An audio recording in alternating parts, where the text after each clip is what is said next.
What is up, everyone? Welcome to another Egg Forge, where I take my passion for art and my love of electronics and blend it into one. Now today is going to be a very ambitious piece because I'm going to be taking this GameCube and turning it into a mini gaming PC. Well, actually, it won't be this exact GameCube because I accidentally deleted the original intro where I had the right GameCube in my hands, but that's just because I'm a dumb small brain boy. But anyways, let's stop ranting and get this thing apart so we can get the computer built in here and get some sweet, sweet art put on it. Okay, so for the longest time, I've been trying to figure out what I wanted to do with this GameCube that I have. It doesn't turn on, the disc tray is shot, and there's probably some other things wrong with it. I'm pretty sure the person I bought it from threw this thing around like it was a mace or something. But after finding out that the motherboard of an ASRock Desk Mini is just millimeters smaller than the interior shell of the GameCube, I knew that I had to turn this thing into a gaming PC. So the cool thing about this motherboard is it's actually quite a bit smaller than a mini ITX board that you can find, but it still has a standard size CPU socket. It just doesn't have a GPU spot. And with that being said, you have to use a CPU with integrated graphics. So I chose to go with the Ryzen 3 2200G, mainly because I actually already had one sitting around. And speaking of something I already had laying around, I also put in here 8GB of laptop DDR4 3200 RAM. Now, to fit the motherboard into this properly, I had to give myself enough space for the pretty large AMD CPU fan to fit. I had to basically cut away a lot of plastic stands where the original GameCube board screwed onto. I wanted to make everything as clean as possible, so I was really careful with all the cuts that I did. But it was so satisfying when I got to place everything into the shell and it fit so well. Alright, so everything for the GameCube shell is all cut up and ready to get some paint on it. I needed to cut everything first before I threw any paint on it, because if I would have cut things after I put paint on it, I'd have to repaint it. But anyways, I have the PC stuff done as well, so once I get the paint down on this thing, I can start assembling everything, and that part's going to be really interesting because that has a really tight space to get everything, but I'm really excited. So let's get this thing out into the garage. I'm going to throw a base coat on it, and then I'm going to get some character stuff on here as well.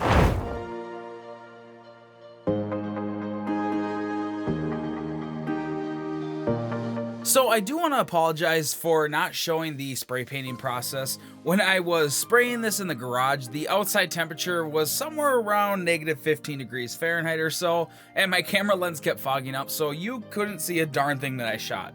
But basically, I used 3 colors to achieve the look that I got. I used a plum purple for the bottom and slowly fade that into a light purple on the top, and then just use electric green for all the additional parts of the GameCube. I chose to have Luigi at the top here with his flashlight because I thought this image was absolutely perfect for this piece. With the flashlight being held about right where the power light of the GameCube was going to be, it gave it just an extra little touch. I love the way that the area ends up glowing in the end because it makes it all feel like the top is actually lit up compared to the sides where the ghosts are going to be floating around.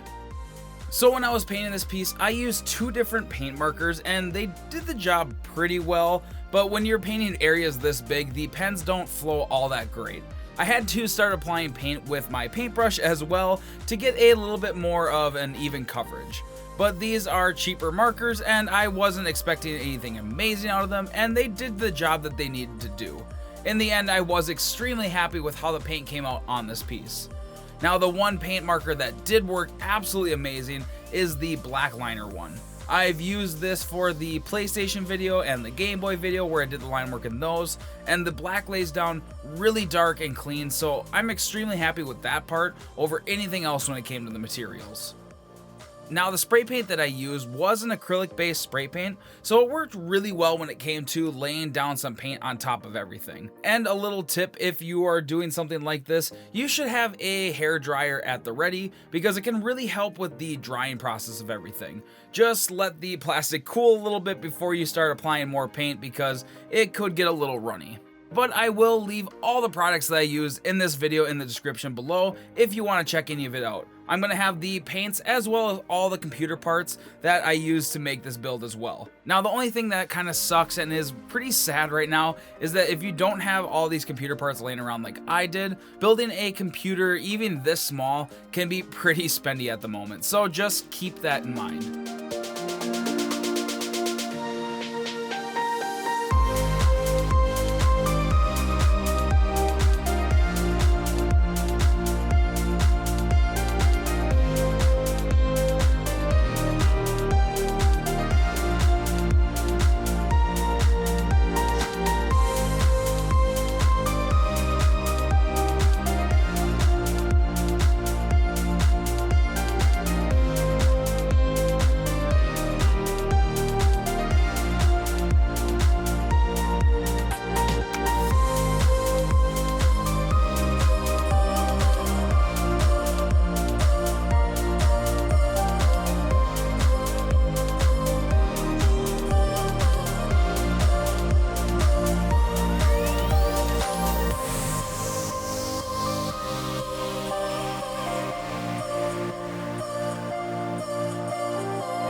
So when I was coming up with the ideas for the side of this piece, I knew one aspect that I wanted to have was King Boo somewhere on this image.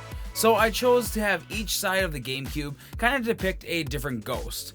With King Boo, I wanted to make him look a little menacing and a bit creepy, but still keep that silly cuteness that the Mario characters' art have. Now I made sure with both sides of the GameCube that I'd have the ghost moving and facing towards the front of the system to give the eyes some flow no matter what side of the system you might be looking at.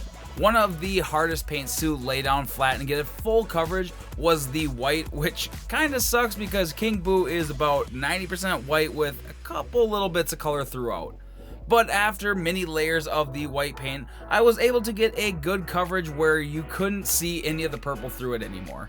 And then I added just these simple windows in the background to give the sides a little bit of dimension without overcrowding the background too much. And then basically I just went in and outlined everything just like I did with the Luigi on the top.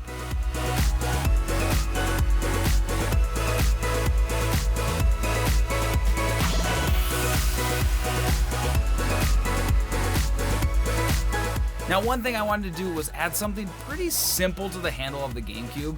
I chose to have it just say Luigi's Mansion, nothing too crazy, just something that would help pull it all together.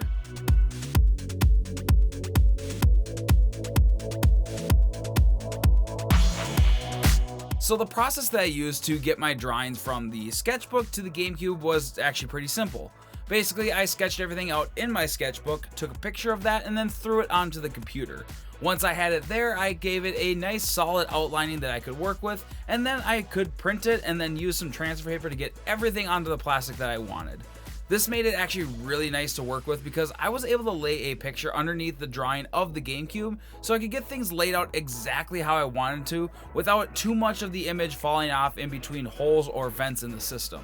Now with this side of the system, I just went with two of the more generic ghosts from the game, just having a good old time. One is flying around with one of the iconic coins from Mario, and the other is rolling on the ground laughing at the other one being a little mischievous. These two were a lot of fun to draw because I was able to really put some of the fun emotions into the characters themselves, and it really just makes the piece a bit more silly just like the games are themselves. And just like on the other areas, I had to go in a couple times just to keep adding layers until it all was done and looking the way I wanted it to look.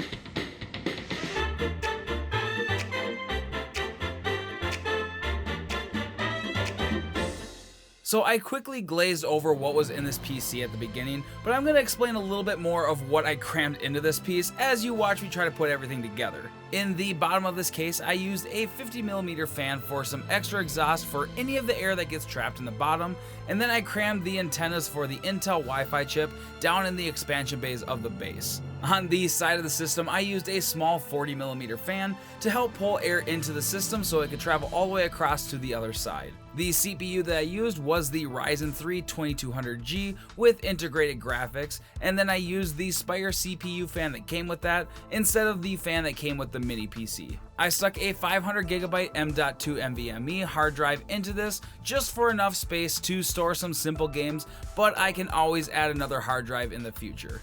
And that is pretty much everything that is in this build. I have some gameplay here in a minute, so make sure you stick around to see that as well.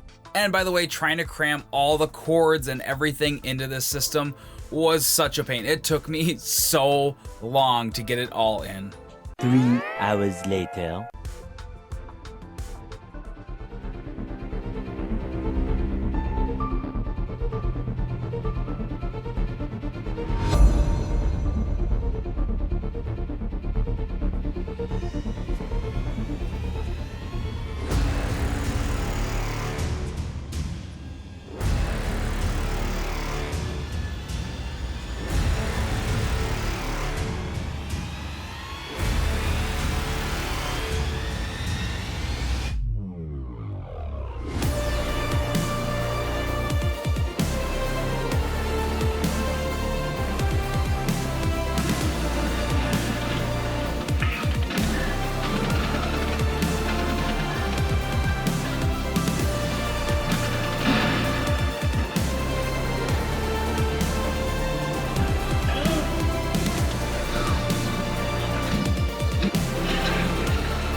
Alright everyone, so the GameCube gaming PC build is all done, and this thing is absolutely amazing. This thing is a beast. For how little is in this thing is so amazing, and to top it all off, the Luigi's Mansion paint job on it just pulls it all together so much more. Now, if you enjoyed this mini GameCube build, maybe consider going over and checking some of my other EggForge videos where, one, I made an amazing, cool, realistic Pokeball with resin and lights, or I redid my old PS1 with lights and paint and made that thing look absolutely amazing as well. And maybe consider subscribing if you haven't yet, but like always, keep drawing, and until next time, bye!